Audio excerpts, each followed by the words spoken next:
सोनल जैन। आज मैं फिर हाजिर हो गई हूँ आपके लिए केस टेकिंग की सीरीज में।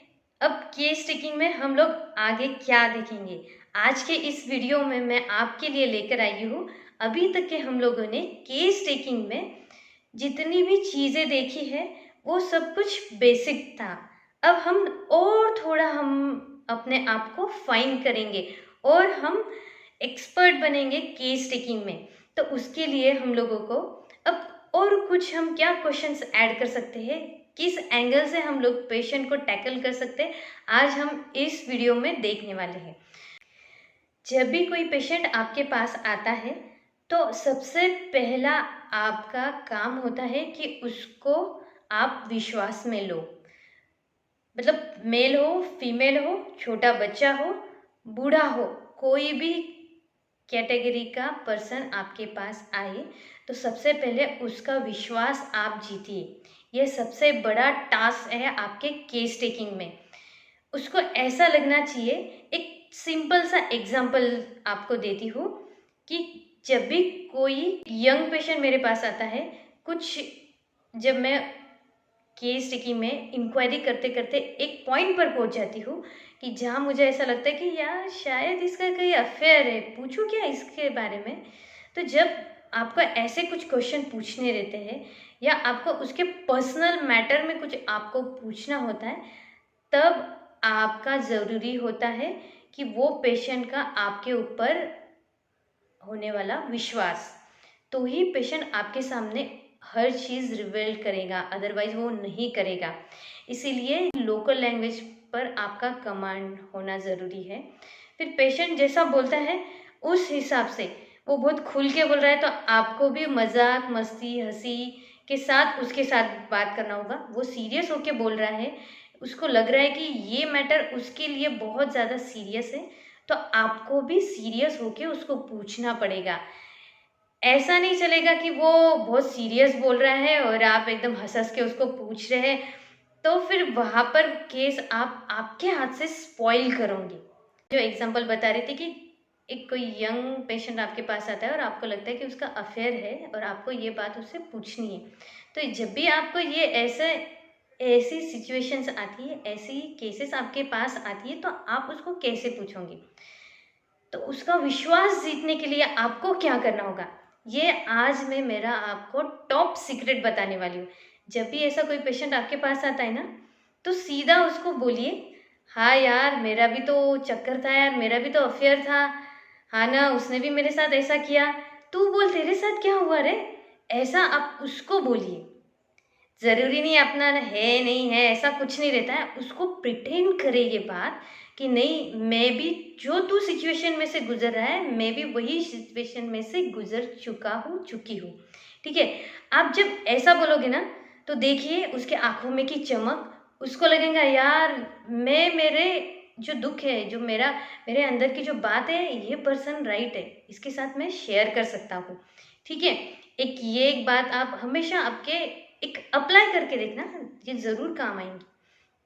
उसके बाद में अभी एक और आपको बताती हूँ कि ऐसी कोई सिचुएशन है, कोई एक लेडी है और उसका हस्बैंड रिसेंटली उसकी डेथ हो गई है। ठीक है। तो वो जब आपके पास आती है और उसकी ऐसी रिएक्शन होती है कि उसको अभी भी उस बात का ग्रिफ है, तो आपको भी उस स्पीच में, उस टोन में जाकर आपको उसको सिंपैथी दिखानी है। जब आप उसको सिंपैथी दिखाएंगे तो तब भी उसको लगेगा कि नहीं, सामने वाला बंदा मेरे दुख को समझ सकता है, मैं मेरे मन की बात उसको शेयर कर सकती हूँ। अब एक छोटा सा ऐसा ही सिंपल सा एग्जांपल बोलती हूँ कि एक लेडी थी मेरे पास, अब मुझे कुछ समझ में नहीं आ रहा है, तब मैं उसके आईपीआर में घुस गई। तो आईपीआर में घुसते घुसते मैंने उसको पूछा, आपके सबसे पहला क्वेश्चन आईपीआर में हम लोग पूछते हैं कि आपके फैमिली में कौन कौन रहता है।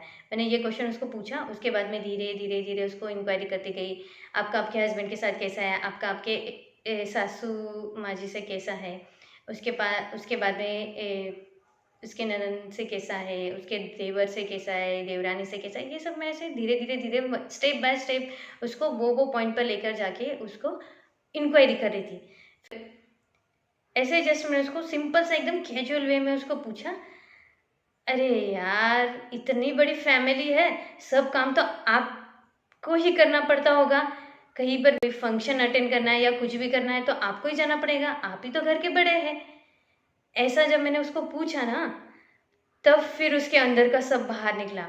फिर उसको लगा यार, नहीं यार, ये तो इसको इसको मेरी कदर है, इसको समझ में आ रहा है कि मैं घर की बड़ी हूँ और मेरे कंधों पर बहुत जिम्मेदारी है ना। तो ऐसा ऐसे आपको, जब भी आप केस टेकिंग करते हो, आपके सामने जैसे जैसे केसेस आती है वैसे वैसे आपको पर्सन को उस तरफ लेकर जाना है, वहीं से आपको वहाँ से क्या इंफॉर्मेशन मिलती है वो निकालना है। जब भी आपके पास कोई पेशेंट आता है तो उसको, उसका जो सबकॉन्शियस माइंड है ना, वो क्या क्या बोलता है, वो क्या क्या चीज़ें रिपीट करता है, वो क्या क्या बता रहा है, वो क्या क्या कर रहा है, उस पर कीन ऑब्जर्वेशन होना आपका ज़रूरी है। जब आप क्लिनिक में बैठते हो ना, तो आपकी आंखें, आपके कान, सब कुछ अलर्ट रहना चाहिए। पेशेंट क्या कर रहा है, क्या बोल रहा है, कैसे बोल रहा है, कहाँ बोल रहा है, कब बोल रहा है, ये सब चीज़ों पर आपका कीनली ऑब्जर्वेशन रहना बहुत ज़्यादा ज़रूरी है। ठीक है, अभी ये एक तो पॉइंट आपको समझ गया। ठीक है, उसके बाद में ना केस टेकिंग में और क्या इम्पोर्टेंट है, जब भी पेशेंट आपको कुछ बोलता है ना, तुरंत उसको डिस्कम्फर्ट में डालिए। अभी अभी तक तो आपको समझ गया केस टेकिंग में क्या देखना है। उसके बाद में ना, जब भी कोई पेशेंट आता है अपने पास, तो उसको जो आपको क्वेश्चनिंग करनी है ना, तो बात बात पे, मतलब जहाँ ज़रूरत है वहाँ वहाँ उसके वाइटल फोर्स को आपको डिस्कम्फर्ट में डालना है। जैसे कि कोई पेशेंट अपने पास आता है पिंपल्स की प्रॉब्लम्स लेके, तो वो जब ऐसे उसके सिम्टम्स बता रहा है या कुछ बोल रहा है, तो फिर उसको तुरंत बोल दीजिए, अरे क्या होता है ना, थोड़े से तो है पिंपल्स, इससे आपको कॉलेज में क्या दिक्कत है, ऐसा क्वेश्चन आप उसको पूछे। इतने ऐसे पिंपल्स से स्किन थोड़ी ना खराब होती है, ऐसा आप उसको बोलिए। क्या फर्क पड़ता है, ऐसा बोलिए। तो क्या होगा ना, वो उसका रिप्लाई क्या आएगा, उसकी रिएक्शन क्या आएगी। कोई पेशेंट बोलेगा नहीं नहीं, स्किन बहुत खराब हो जाएगी, मुझे डर लगता है। कोई बोलेगा नहीं, मैं कॉलेज में जाती हूँ तो सब लोग मुझे चिढ़ाते हैं, अच्छा नहीं दिखता है, सब लोग बोलते हैं क्या चेहरा लेकर आई है। इस टाइप के फिर अपने को रिएक्शंस मिलेंगे। ये हो गया डिस्कम्फर्ट। उसके बाद में कोई आपके पास किडनी स्टोन का पेशेंट आता है, नी पेन का पेशेंट आता है, स्पॉन्डिलाइटिस का पेशेंट आता है, ऐसे बहुत सारे ऐसे पेशेंट्स आते हैं। वो पेशेंट ऐसा बोलता है कि मुझे वो डॉक्टर ने ऑपरेशन करने का बोला है, तो आप एकदम कूल कामली उसको बोलिए, हाँ ठीक है ना, फिर करा लीजिए ऑपरेशन, क्या दिक्कत है इसमें। अब जब ऐसा उसको बोलोगे ना, तब वो क्या एक्सप्लेनेशन देगा ना आपको, वो देखिए। इसमें से आपको फियर इंजुरी निकलेगी, आपको समझ में आएगा कि उसको फियर है नहीं है, अफेक्टेशन निकलेगा, ऐसे रूब्रिक्स आपको मिलेंगे। ठीक है, उसके बाद में, पहले ना इनिशियल डेज में जब मेरे पास कोई पेशेंट आता था, तो उसके घर वाले बोलते थे या फिर वो खुद भी बोलता था कि मैं स्मोक करता हूँ, मैं ड्रिंक करता हूँ, या फिर तो मैं टोबैको च्यूअर हूँ, या फिर तो यहाँ पर वो ऐसी ये मिलती है नज़र, एक कोई सुपारी होती है एक टाइप की, और वो मिलती है, वो फ्रिक्वेंटली बहुत लोग खाते हैं, दिन में से 20-25 इस टाइप में कुछ है, किसको ऐसे हैबिट रहती है, या फिर तो किसी को और पान खाने की हैबिट्स होती है। ऐसे बहुत सारे अलग अलग हैबिट्स होती है, एडिक्शंस होते हैं लोगों को। तो ऐसे लोग मेरे पास पहले आते थे बहुत सारे। तो मैं उनको क्या बोलती थी, मैं उनको एडवाइस करती थी, ये खाना अच्छा नहीं है, ऐसा नहीं है, वैसा नहीं है, आप चाय कम पीजिए, आप कॉफ़ी कम करिए, इससे आपकी बॉडी का निकोटीन बढ़ जाता है, कैफीन बढ़ जाता है, उससे आपको तकलीफ होगी, ऐसा होगा वैसा होगा। ऐसे में बहुत सारी एक्सप्लेनेशन पेशेंट्स को पहले देती थी। पर ना, जब धीरे धीरे जब मैं केस टेकिंग सीखी हूँ, या मैं ये केस टेकिंग जैसे धीरे धीरे धीरे मैं, मुझे समझ पड़ रही है हर चीज़ की, तो आजकल ना मैंने एक और बात की है मेरे केस टेकिंग में। जब भी कोई पेशेंट मेरे पास आता है ना, मैं कभी भी उसको कोई एडवाइस नहीं करती हूँ। जैसे बहुत सारे ऐसे पेशेंट्स हैं कि जिनको जैसे कि जो कोलेस्ट्रॉल बढ़ता है, या फिर तो किडनी स्टोन के पेशेंट है, तो उनको नॉनवेज मना किया हुआ है, कैल्शियम या फिर तो कैल्शियम वगैरह ऐसे फूड नहीं खाने के लिए कहा गया है, और पेशेंट हटक से वो चीज़ें खाता है, उसको वो चीज़ पसंद है। तो फिर क्या होता है ना, ऐसे केसेस में ना आप ना पेशेंट का सुन के लीजिए, और उसको उसको क्या एक्सपेक्ट होगा कि डॉक्टर मुझे डांटेंगे या फिर तो कुछ ना कुछ मुझे एडवाइस करेंगे, पर आपको वो चीज़ नहीं करनी है। आपको क्या करना है, इसके अपोजिट करना है।